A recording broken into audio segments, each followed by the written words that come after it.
Assalomu alaykum qadrli yurtdoshlar. Xudo xolasa sizlarga bugun mana limonka noklarini ko'rsatib o'tamiz. Juda ham serhosil noklardan biri. O'zbekistonda sharoitiga o'rnashib kelgan eng zo'r noklardan mana. Ko'rib turibsizlar, 3 yoshli daraxtimizda olgan hosiliga bitta baho berib o'tasizlar. Juda ham zo'r holatda gulladi. Inshaalloh bu nok gullagan gulini ushlaydi mevasini.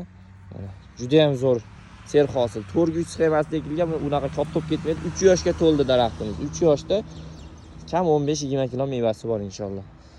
Juda ham zo'r holatda tarbiyalanyapti. Kimga buni ko'chatlari qiziq bo'lsa, pastda nomerlarimiz bor. Aloqaga chiqsanglar, O'zbekiston, Qirg'iziston, qo'shni davlatlarga ham ko'chatlarni yetkazib beramiz. Bir yil kuzga tayyor bo'ladi ko'chatlar va endi zakasni oldindan olamiz. Ko'chatlarimiz ko'pi yetmay qoldi ko'pchilikka. Mana ko'rib turibsizlar. Juda ham zo'r. Gulini qaranglar, har biri bir xilda olganda, tem bo'lib tagi olmurib gullanadi. Behimasdagi. Juda ham serhosillar.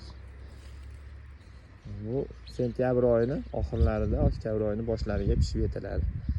Qishga turadigan eng zo'r noklardan biri do'stlar. Sog' bo'linglar, bizni kuzatishda davom etinglar, like, podpiskani bosib qo'yamiz.